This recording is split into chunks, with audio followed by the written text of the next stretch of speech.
성경 말씀 마태복음 25장 14절 15절 찾습니다. 제가 가지고 있는 성경책 43쪽 마태복음 25장 14절 15절 말씀을 같이 읽겠습니다. 시작. 또 어떤 사람이 타국에 갈 때 그 종들을 불러 자기 소유를 맡긴 것 같으니 각각 그 재량대로 한 사람에게는 금 5달란트를, 한 사람에게는 2달란트를, 한 사람에게는 1달란트를 주고 떠났더니. 아멘. 24절에서 30절까지 교독합니다.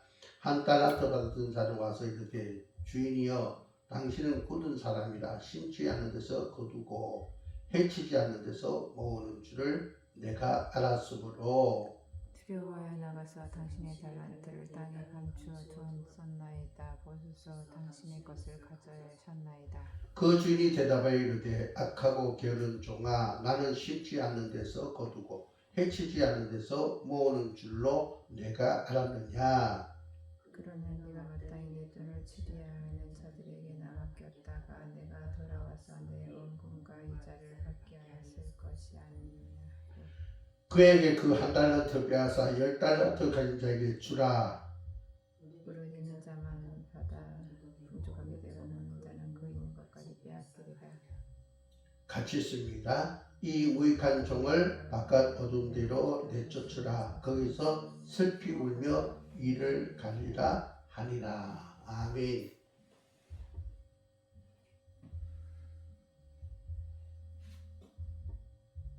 주인의 마음을 시원케 하는 종을 찾기는 그렇게 쉽지가 않습니다. 그런 일들이 기억납니다. 한 번은 어떤 교수님들이 학교 근처에 있는 식당에 가서 식사를 하시고 그리고 돌아오는 길에 시간적인 여유가 있어서 근처에 우리 학교 학생이 알바하는 그런 카페에 가서 위로도 좀 하고 또 팔아주기도 하고 그렇게 하자 해서 식사 후에 그 카페로 찾아갔습니다. 앞장서 가신 교수님이 학생에게 먼저 인사를 건너고 그리고 나머지 교수님들이 한 대여섯 명이 함께 그곳에 발을 들여놓으니까 학생이 혼자서 주방에서 일하고 있었는데 이 학생이 나와서 당황해서 말합니다. 교수님들 참 감사한데 여기서 커피 안 팔아주셔도 됩니다. 다른 데 가서 드시면 안 될까요? 그렇게 얘기를 했어요. 그래서 교수님들은 그 말에 좀 당했습니다.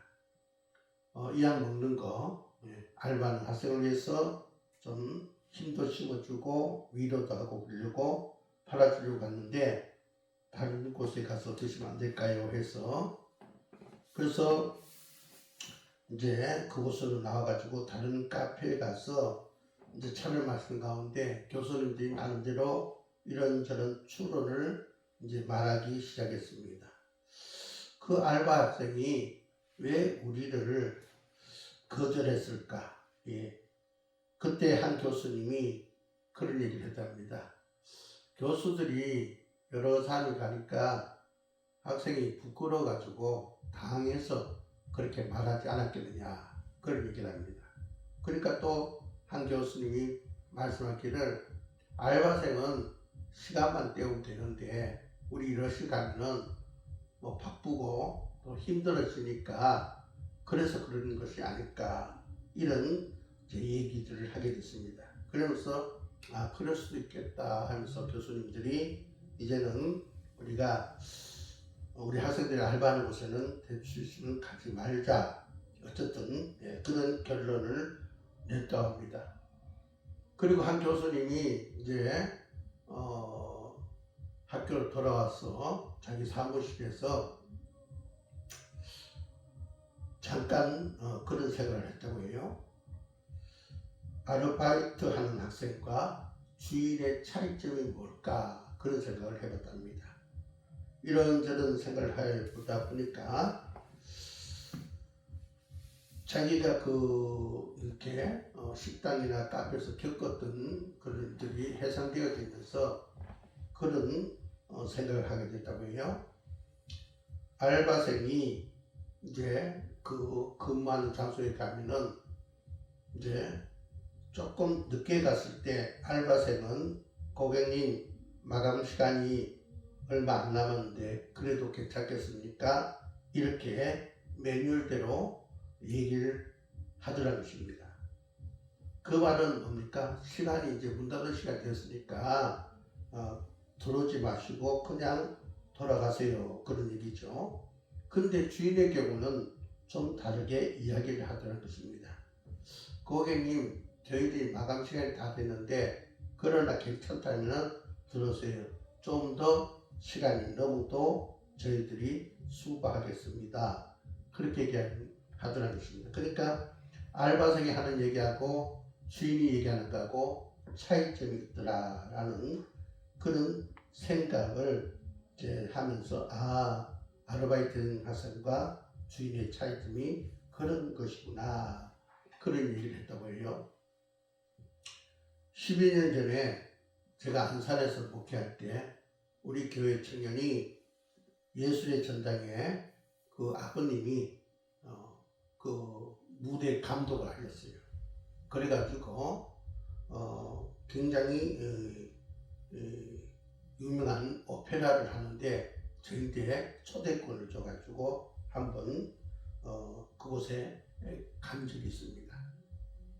이제 공연이 시작하기 전에 좀 식사 시간이 어중간해서 이런 저녁을 먹고 들어가야 되겠다 싶어서 이제 그 인근에 식당에 전화번호를 알아내가지고 전화를 했습니다. 내가 무슨 공연을 보러 가려는데 식사를 조금 일찍 해야 되겠는데 한 30분 정도 일찍 가도 되겠느냐. 왜냐하면은 그 주변이 오픈 시간이 있더라고요. 근데 제가 저녁을 먹으려니까 조금 일찍 먹으려니까 가게가 문은 여는데 아직 식사를 이렇게 하도록 그렇게 오픈하는 시간이 조금 일찍더라고요. 그러니까 펑키 누가 받았는지 모르지만은 전화 받은 사람이 오라고 하더라고요. 그래서 이제 그곳에 갔었는데 뭐 대학생 정도 보이는 뭐 한 1학년 정도 돼 보이는 그 여학생이 이제 거기서 일하고 있었는데 벌써 가보니까 이제 한쪽 부분에 사람이 꽤 자리에 차 있더라고요. 그런데 이제 오픈 시간이 조금 전인데 벌써 손님이 그렇게 와서 식사를 주문하는데 여기저기서 막 알바생을 부르더라고요. 학생 여기 물 좀 갖다 줘. 학생 여기 앞접시 좀 필요하니까 갖다 줘. 학생 가위가 필요한데 갖다 줘. 뭐 여기저기서 막 불러댑니다. 그러니까 이 학생이 계속 그런 주문 요청을 하니까 땀을 빨빨 흘리면서 바쁘게 열심히 일하고 있었습니다.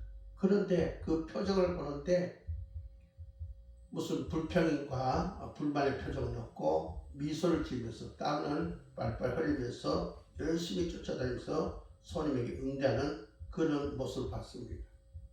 그때 저와 함께 갔던 두 분의 목사님과 그런 추론을 했습니다.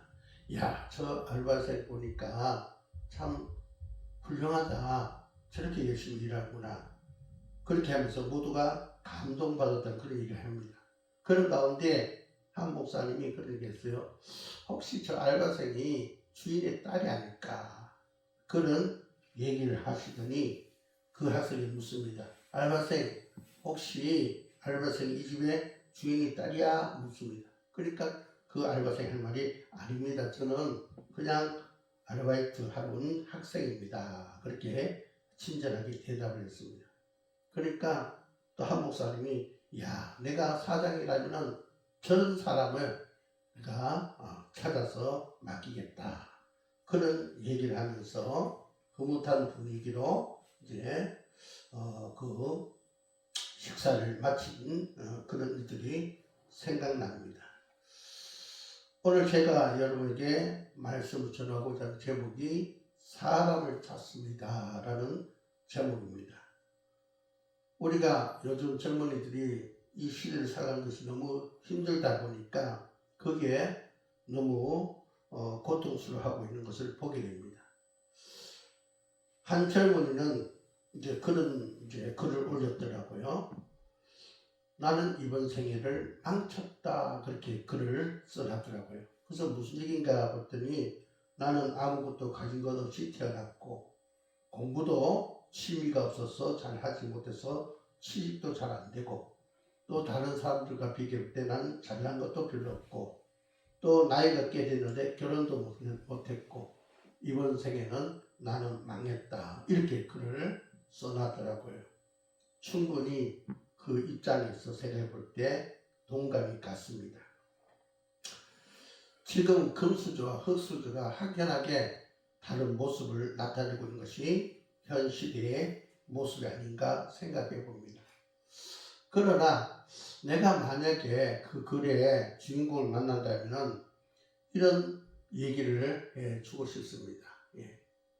뭐 가진 거 없는 집에서 태어났고 공부도 많이 못했고 또 다른 사람과 비교할 때 별로 잘난 것도 없고 또 결혼도 늦었고 이런저런 생각하는 가운데 나는 이번 생에는 망했다 이런 생각하지만은 지금이라도 주인의식을 가지고 살면 어떻겠는가 그런 얘기를 해주고 싶었습니다.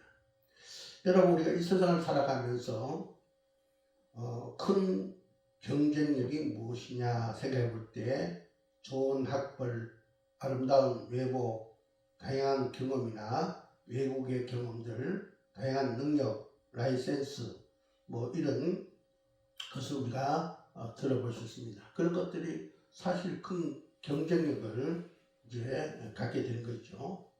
하지만 그것을 넘어서 어쩌면 더 큰 경쟁이라고 할 수 있는 것은 바로 그 사람이 살아가는 삶의 태도, 그 사람이 어떤 일에 임하는 삶의 자세가 아닌가 이런 생각을 해봅니다. 제가 가끔 제가 뭐 그렇게 친한 친구는 아니지만은 목회하고 있는 그 친구 목사님을 통해서 아는 친구인데 옛날에 제가 전도사 시절에 대구 있을 때에 이렇게 알게 된 친구인데 그때 제가 신학교 1학년 때였던 것 같아요. 그때 알았던 친구 김성곤이라는 친구가 있는데 이 친구가 뭐 이렇게 공부는 잘 못했던 것 같아요. 아니 공부에 대한 취미가 없었던 것 같아요. 그래서 그 당시에 이 대구공고 그 당시에 대구공고가 생기지 얼마 안 됐기 때문에 우리 그냥 말로 따라지 학교다 그렇게 얘기했습니다. 근데 그 대구공고에 그것도 야간을 겨우 졸업을 했습니다. 근데 이 친구가 손재주가 있었어요. 그래서 1980년대에 오락실이 굉장히 유행하던 그런 시절인데 그때 이 친구가 그 오락기 기계를 참 잘 만졌어요. 저는 뭐 거기에 대해서 잘 모르니까 뭐 어떻게 잘 만든지 모르지만 그 기계를 뜯어서 고치기도 하고 프로그램을 그저 바꾸기도 하고 뭐 이런 이제 일을 하면서 가게 주인하고 몇 대 몇 이렇게 그 기계에 나온 동전을 나누더라고요. 근데 꽤 젊은 나이에 돈을 많이 벌고 있는 것 같았습니다. 근데 이 친구는 우리가 말하는 따라지 학교 야간을 겨우 나왔는데 어쩌고저쩌고 하다 보니까 결혼을 했는데 대학을 가면 여성과 결혼을 했다는 거예요. 야, 참 신기하다 그런 생각이 들었습니다. 근데 또 그 처갓집이 좀 괜찮은 부잣집이었던 것 같습니다. 근데 한 번은 세월이 많이 흘러서 저 어떤 친구에게 그 친구 얘기를 들었는데 이 친구가 한 번은 처갓집에 가서 그렇게 얘기했대요. 장인 장모님 저에게 돈을 좀 빌려달라고. 얼마나 빌려줄까 하니까 1,000만 원 빌려달라고. 그러면 제가 꼭 갚겠노라. 그 뭐에 쓰려고 하냐 하니까 사업하려고 하는데 1,000만 원만 주면 된다더래요. 그래서 이 장인 장모가 그것을 줬대요. 그래서 이 친구가 이제 자기 아내하고 1,000만을 가지고 어떻게 해서 알게 된 일본 그 오락기기 사업 쪽에 있는 사람을 이제 만나서 최고급 집에 가가지고 그날 몇백만 원 되는 그 식사 대접을 하면서 그 사람과 어떤 그런 대화를 나누면서 그 사람과 함께 일하게 되는 그런 계기를 만들었다 합니다. 어떻게 보면 참 통이 커요, 그죠? 예. 그 당시에 뭐 20대 초반인데 우리 같은 감히 생각을 할 수 없는데 돈 1,000만을 가지고 그 식사 대접을 하고 뭐 또 술 먹는 사람이니까 술 대접하고 그랬던 것 같아요. 예. 그래서 이제 일본 사람을 붙잡고 이제 그 사람을 통해서 뭔가 그 오락기 사업에 이제 일을 이제 했던 것 같아요. 예. 그리고는 뭐 이제 또 그 친구가 소식이 끊어져서 이제 시간이 좀 흘렀습니다. 근데 한번 동대구역에 앉아있다 보니까 그 친구가 양복을 쫙 입고 007 가방을 그저 들고 가는데 양옆에 어떤 멋진 젊은 신사들이 딱 붙어가 이제 이렇게 지나가더라고. 그래서 내가 반가워서 친구하고 불렀더니 반갑다고 막 그렇게 하면서 커피 한 잔을 자기가 대접하더라고요. 그래서 이제 얘기했는데 그 두 사람이 비슷하더라고요. 예. 자기가 요즘은 일본에서 생활을 한다는 거예요. 예. 일본에 가서 이제 일을 하고 있는데 거기 가가지고 아주 열심히 일하는가 봐요. 그래서 일본의 오락기 큰 회사 사장이 이 친구 가만히 보니까 진실하고 아주 부지런히 일하는 것에 감동이 돼가지고 저 친구를 우리 회사 오락기계의 한국의 CEO로 세워야 되겠다 그렇게 생각했다는 것입니다. 근데 이 친구가 고등학교밖에 못 나왔으니까 그 스펙으로서는 맡길 수 없다 생각해서 회사에서 돈을 대어주면서 공부를 하게 해서 결국 대학교를 이제 나오게 되고 그래서 한국의 이제 그 오락기 회사의 CEO가 됐다는 것입니다. 네, 그래서 자기가 수시로 일본에 왔다 갔다 한다. 그래서 꽤 많은 돈을 벌고 있다. 그런 얘기를 들었습니다. 예. 여러분 이런 얘기는 과거에는 참 많았습니다. 요즘은 그렇게 많지 않지만 많았습니다. 예. 그 친구가 뭐 공부에도 별로 취미 없고 그렇다고 인물이 잘생기도 않고 키가 큰 것도 아니에요. 그러나 손재주가 있고 배짱이 있어가지고 또 진실되고 열심히 살았기 때문에 그런 좋은 기회가 되어져서 좋은 사람 만나서 그렇게 한국에 이제 오락기계의 그 CEO가 됐다는 그런 이야기를 제가 듣고 오늘 이 시간에 얘기하는 것은 바로 우리가 오늘 성경 본 말씀과 관련된 얘기이기 때문에 그렇게 얘기합니다. 여러분, 우리 하나님은 사람을 찾고 있다는 사실을 우리는 명심해야 될 줄 믿습니다.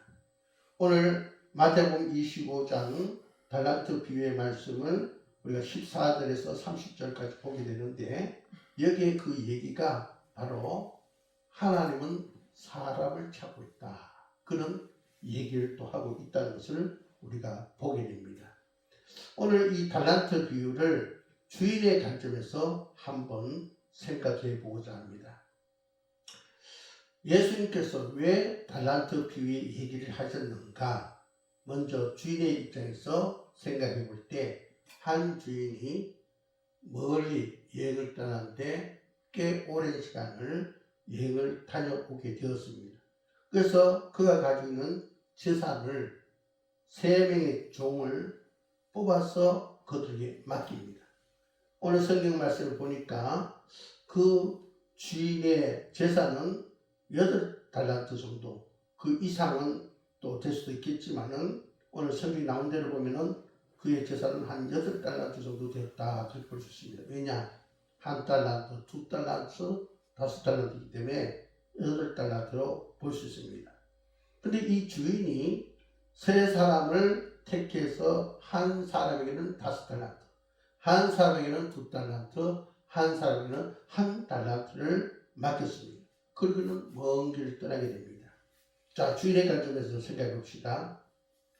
여러분, 이 주인이 3명을 택해서 한 사람에게 5달란트, 또 한 사람에게 2달란트, 또 또 한 사람이 한 달란트를 맡겼는데 여기에 주인의 분명한 의도가 있을 거라며. 주인의 그 의도는 무엇이었을까 우리가 한번 생각해 볼 필요가 있다는 것입니다. 그 당시에 이 주인 입장에서 볼 때는 그가 종으로 쓰고 자는 사람이 여러 명 있었을 것입니다. 근데 이 주인이 생각하고 또 생각하는 가운데 바로 고민한 가운데 세 사람을 선택해서 세웠습니다. 그래서 어떤 사람은 5달란트, 어떤 사람은 2달란트, 어떤 사람에게는 1달란트를 매겼습니다. 주인이 왜 그렇게 했냐 말이에요. 우리가 주인의 입장에서 그 생각을 우리 한번 추론해 볼 때 아마 주인은 나름대로 이런 생각을 했을 것 같아요. 내가 지금 나의 전 재산을 종들에게 맡기고 먼 길을 떠나서 이제 오랫동안 있다가 돌아와야 되는데 내가 이것을 종들을 택해 가지고 내 재산을 맡겨야 되는데 자칫 잘못하면은 이 재산을 다 날릴 수도 있겠다. 그러니까 내 재산을 잘 관리해 줄 사람을 내가 택해야 되겠다 해서 나름대로 그런 고민을 가지고 세 사람을 뽑았다는 것입니다. 근데 한 사람을 보니까 굉장히 믿을 만합니다. 예. 그 사람에게 맡기면은 뭔가 좋은 결과를 가져올 것 같은 생각이 듭니다. 그래서 그 사람들과 긴 생각하는 결과 5달란트를 맡기고 이제 그에게 이 일을 그저 하도록 합니다. 그 다음에 또 한종에게는 2달란트를 맡깁니다. 이 사람을 가만히 살펴보니까 신뢰할 만하기도 하지만은 또 조금 맡기기가 위험해 보입니다. 그래서 5달란트는 못 맡겨도 2달란트 정도는 내가 그래도 맡기면 안 될까 그런 생각이 들어서 2달란트를 맡깁니다.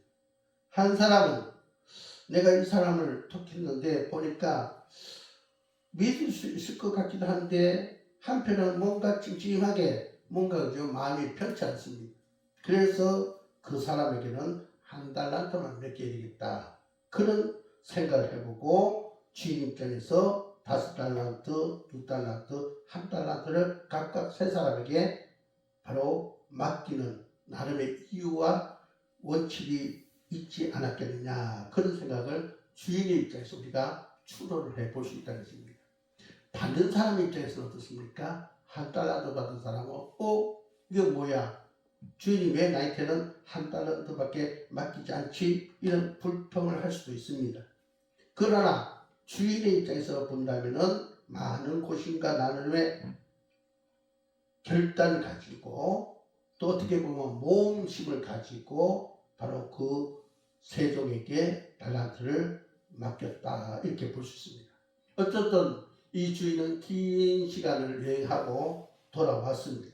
그래서 이제 그 종들을 맞이하게 되는데 먼저 5달란트 받은 종이 와서 주인에게 5달란트를 더 내어놓습니다. 10달란트를 내어놓으면서 얘기합니다. 주인님이 여행 가실 때 저에게 5달란트를 맡기는데 제가 5달란트나 더 제가 늘려서 가지고 왔습니다. 그런 얘기를 합니다.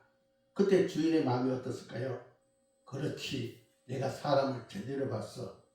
저 사람은 내가 잘할 줄 알았어. 하면서 이제 내가 저 사람에게 5달을 맡기기를 참 잘했구나. 이런 생각을 했을 수 있습니다. 2달란트 받은 종이 왔습니다. 그리고 주인에게 또 2달란트를 더 내어놓고 말합니다. 주인께서 제게 2달란트를 맡겼는데 제가 4달란트를 불려왔습니다. 4달란트로 불려왔습니다. 이렇게 얘기합니다. 그러니까 주인이 그런 생각을 합니다. 내가 이 종에게 2달란트 맡길 때는 조금 덜 실했는데 그래도 생각보다 잘했구나 하면서 바로 5달란트 맡은 자와 2달란트 맡은 자에게 착하고 충성된 내 종아, 내 기쁨에 참여하라 그런 얘기합니다. 이 말은 무슨 말입니까? 착하고 충성된 종아 내 기쁨에 참여하라는 말은 뭐냐면은 앞으로 내가 사업하는데 같이 함께 가자. 내가 이문을 남긴 데 있어서 너희들도 함께 어떤 소득을 갖출 수 있는 그런 기회를 내가 주겠다. 그러니까 함께 일하자. 그런 얘기입니다. 그런데 세 번째 종이 찾아왔습니다. 한 달란트를 받은 종입니다. 맡기면서 조금은 걱정했던 종이었는데 아니나 다를까 그 말한 것이 좀 묘합니다. 마태복음 25장 24절 25절에 봅니다. 24절 25절 우리 같이 한번 읽어볼까요? 마태복음 25장 24절 25절 시작. 한 달란트를 받았던 자는 와서 이르되 주인이여 당신은 굳은 사람이라 심지 않는 데서 거두고 해치지 않는 데서 모은 줄을 내가 알았으므로 두려워하여 나가서 당신의 달란트를 땅에 감추어뒀나이다. 보소서 당신의 것을 가지셨나이다. 예. 자, 그러자 주인이 뭐라고 대답합니까? 마태복음 25장 26절 27절 또 한번 같이 읽어봅시다. 26절 27절 시작. 그 주인이 대답하여 이르되 악하고 게으른 종아 나는 심지 않는 데서 거두고 해치지 않는 데서 모은 줄로 내가 알아내냐. 그러면 내가 마땅히 내 돈을 치리하는 자들에게나 맡겼다가 내가 돌아와서 내 원금과 이자를 받게 하였을 것입니다 하고. 자, 여기 보십시오. 한 달란트 받은 종의 이야기를 보면 그 한 달란트 받은 종에는 그 나름대로 이유가 있습니다. 그도 나름대로 많은 생각을 했습니다. 예. 주인이 나에게 한 달란트를 맡기고 했는데 내가 이걸 가지고 사업을 했다가 혹시 다 까먹어 버리면 어떻게 할까? 주인이 큰 화를 내지 않을까? 그런 생각을 나름대로 했는 것 같습니다. 본문 말씀을 보면은 그가 한 달란트 받았다고 왜 난 한 달란트밖에 안 맡기지? 라고 불평과 불만을 했다는 내용은 없습니다. 예. 그러나 분명한 것은 그가 오늘 본문 속에서 우리가 알 수 있는 한 가지 사실은 뭐냐면은 그가 주인에 대해서 많이 생각했다는 것입니다. 지금 이 달란트를 내게 맡긴 주인은 도대체 어떤 사람인가 많이 연구하는 가운데 자기 나름대로의 생각에는 우리 주인은 마음이 굳은 사람이다. 마음이 굳은 사람이다. 그래서 마음이 굳다라는 것은 뭐냐면은 스클레로스라는 말인데 스클레로스는 엄격하다, 거치다. 그러니까 우리 주인은 엄격하고 또 굉장히 거친 사람이다. 예. 그리고 오늘 본문을 또 보면은 그건 또 그렇게 얘기합니다. 우리 주인은 어떤 존재냐 하면은 우리 주인은 내가 생각해 볼 때 바로 심지 않는 데서 거두고 해치지 않는 데서 모으는 자다. 예. 그러니까 심지 않는 데서 거둔다. 불로소득을 가는 자다. 해치지 않는 데서 모은다. 이건 뭐냐면은 우리가 벼농사를 지어가지고 그 벼를 이것을 이제 낫으로 베가지고 마당에 쭉 늘어놨다 말렸다가 다시 모아가지고 타작을 하는 것을 말하고 있습니다. 예. 우리 주인은 심지 않는 데서 거두고 그러니까 불로소득을 좋아하고 그리고 자기가 무슨 일하는 것을 귀찮아하는 그런 사람이다. 그리고 성격이 엄격하고 굉장히 거친 사람이다. 이렇게 자기 나름대로 주인에 대해서 깊이 연구하고 그렇게 파악을 했다는 것입니다.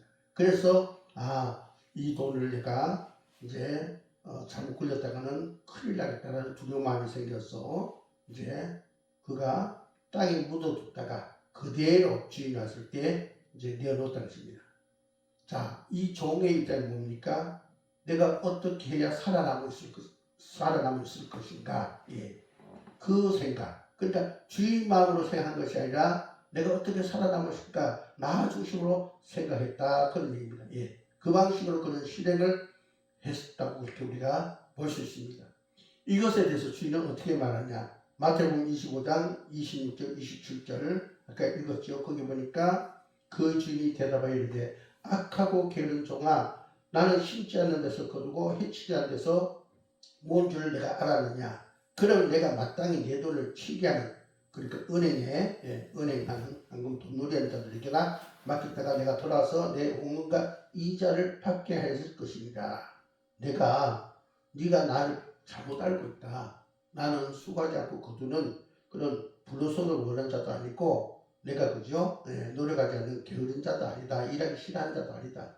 내가 만약에 내 돈에 어떤 이익을 생각한다면 은행에 돈을 맡기고 안 그러면 돈놀이한 사람한테 돈을 맡기고 내 원금과 이자를 받을 것이다. 그렇게 얘기하는 것을 보게 됩니다. 예. 자, 이 한 달란트 받은 자가 자기 입장이 아니고 주인의 입장에서 생각했다면 그가 일하는 태도가 달랐을 것입니다. 예. 자기 입장에서 생각했기 때문에 또 자기 편에서만 판단했기 때문에 주인의 오해했고 또 주인의 마음을 갖지 못했습니다. 그래서 그는 그런 부분에 대해서 주인에 대해서 책망을 받는 것을 보게 됩니다. 뿐만 아니라 이제 주인이 그렇게 얘기하죠. 30절에 보니까 이 무익한 종을 바깥 오는 대로 내쫓아라. 거기서 슬피우며 이를 가리라 하니라. 이 무익한 종 아무 쓸모가 없다는 겁니다. 그리고 바깥 오는 대로 내쫓아라. 그러니까 나와 관계없는 그룹이죠. 곳으로 내보내라. 그럼 그가 나중에 나와 함께하지 못했던 것에 대해서 크게 후회하는 그런 날이 올 것이다. 그렇게 이제 그 주인이 그 종에게 그런 이제 그 일에 한 것에 대한 그 결과를 그렇게 처리하는 것을 우리가 보게 됩니다. 여러분, 오늘 예수님께서 이 말씀한 것은 오늘 우리들을 향해서 말하고 있습니다. 우리는 어떻습니까? 하나님의 종들이라는 거죠. 예, 하나님의 종들. 예, 각각 우리가 그저 목회자는 목회자로서 성도는 성도로서의 그 각각 직책이 있는데 그 종들에게 우리 하나님께서는 어떤 사람에게 5달란트, 어떤 사람에게 2달란트, 어떤 사람에게 1달란트를 맡겼다는 것입니다. 그러면 우리는 어떻습니까? 그것을 받았을 때 내 입장에서가 아니라 주인의 입장에서 주인이 어떤 의도로 이것을 맡겼을까 생각하면서 내가 이것을 주인이라면 이것을 어떻게 처리했을까 라고 생각하고 내가 그렇게 일을 처리해야 되지 않겠느냐라는 주인의식을 가지고 우리가 사명을 감당하는 그런 자가 되어야 될지 믿습니다. 예. 성경에 보면은 주인의식을 가지고 살았던 사람들의 얘기가 나오는데 그 중에 한 사람만 얘기한다면은 요셉의 이야기를 들어볼 수 있습니다. 요셉은 형들에 의해서 어떻게요? 이방 땅 애굽의 상인들에 의해서 종으로 팔려갑니다. 그래서 애굽의 보디발 집에 가서 그가 이제 살아가게 되는데 형들에서 20년을 당해가지고 하루아침에 이방 땅에 가게 되고 거기에 그죠 어떤 집에 종으로 가게 됐으니 얼마나 그 마음이 그죠 불편했겠습니까? 얼마나 형들에 대한 미움이 생겼지 않았겠습니까? 그러나 우리가 성경에 보면 그는 그 환경과 형들에 대해서 조금 더 불평 원망을 하지 아니하고 그는 주인의식을 가지고 최선을 다해서 그의 삶을 살아낸 것을 보여줍니다. 그 결과 보디발에게 바로 인정을 받아서 가정의 총무의 역할을 맡아서 이제 그가 모든 살림을 이제 맡아 관리하게 됩니다. 약간의 좋지 않는 일이 생겨서 요셉이 감옥에 억울하게 가게 됩니다.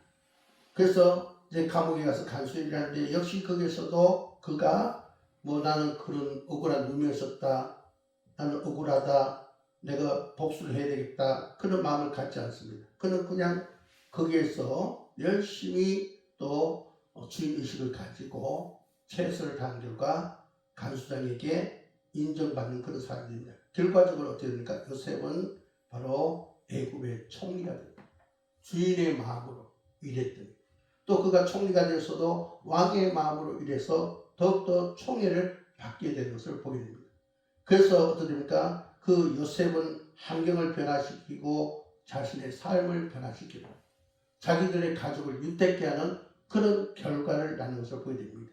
여러분, 우리는 오늘 이 시점에서 한번 생각해 봐야 됩니다.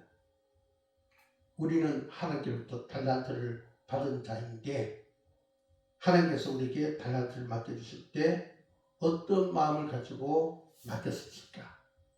아무개는 그냥 100% 믿어. 그럴 때 내가 5달란트를 맡길 거야. 아무개는 믿을만 하면서도 뭔가 마음이 찜찜해. 그러니까 2달란트 맡기자. 아무개는 믿을 사람이 못 될 것 같아. 실리적보다는 의심 쪽이 더 많이 생겨. 그렇지만 내가 어떤 불렀으니까 내가 1달란트를 맡기자. 이렇게 주님께서 생각하실 때 나에 대한 평가는 어떠할까? 주님께서 어떤 마음으로 나에게 달란트를 맡겼을까? 우리는 생각해 볼 필요가 있다는 것입니다. 그리고 우리는 그 달란트를 받아서 어떻게 해요? 어떻게 일해야 될 것인가? 그 태도가 굉장히 중요하다는 것입니다. 설렁설렁 대충 누가 보면 하는 것 같고 안 보면 안 하는 것 같고 또 내 중심에서 내 입장에서 모두 해석해서 하고 그런 것이 아니라 우리는 정말로 저와 우리 모두가 정말 그죠? 하나님의 달란트 받은 자로서의 태도가 굉장히 중요하다는 사실을 인식하고 우리는 하나님의 마음을 가지고 주의의식을 가지고 내 입장에서 생각하는 것이 아니라 하나님 입장에서 생각하는 그런 자가 되어야 될 줄 믿습니다. 우리가 교회도 그렇지만은 가정도 마찬가지입니다. 하나님께서 그죠? 내게 준 그 가족들. 또 우리 교회에 지금 뭐 개척 단계했으니까 우리 한 가족처럼 그렇게 생각하고 또 그렇게 가고 있지 않습니까? 그렇죠? 우리 교회 이 가족들 내가 어떻게 내가 함께 해야 될 것인가? 하나님이라면 어떤 마음을 가지고 하셨을까? 우리는 이것을 생각하면서 주인의식을 가지고 살아가는 그런 자가 되어야 줄 믿습니다. 오늘 기업주들이 사람을 많이 찾고 있습니다. 우리 회사에 쓸만한 사람이 어디 있나 많이 찾고 있는데 쓸만한 사람이 그렇게 많지 않다고 합니다. 사람은 많은데 그 사업자가 필요한 그런 사람이 많지가 않다고 해요. 하나님께서도 지금 사람은 많은데 하나님 쓰실 사람이 그렇게 많지 않다고 오늘 주님은 이 땅에 오셔서 말씀하셨고 그 이야기는 오늘날도 이것이 유효합니다. 누가복음 10장 22절에 보니까 바로 그런 말씀하고 있습니다. 예수님께서 추수할 것은 많은데 일꾼이 적다. 여러분 지금도 하나님은 일꾼을 찾고 있습니다. 주인 마음으로 주인을 그저 후련하게 기쁘게 할 수 있는 참된 종 하나님의 종이 저와 여러분이 되시기를 주의 이름으로 축복합니다. 기도드리겠습니다. 하나님 감사합니다. 오늘 주신 말씀을 인하여서 저희들의 삶의 태도를 돌아보게 하시고 거기에 하나님으로부터 받은 달란트를 가지고 살아가는 삶의 모습이 분명히 변화가 일어나게 하옵소서. 그래서 하나님을 기쁘시게 하는 자 되게 하시고 내가 믿은 대로 그 결과를 얻었다고 하나님께서 정말로 아버지님이 기뻐하는 저들 될 수 있도록 도와주옵소서. 1달란트 받은 자처럼 자기 입장에서 판단하고 주인을 오해하고 그리고 아버지 하나님 일을 하지 않는 그런 어리석은 자가 되지 않도록 도와주시옵소서. 이 모든 말씀을 거두신 우리 주 예수 그리스도 이름으로 간절히 기도합니다. 아멘. 찬송가 495장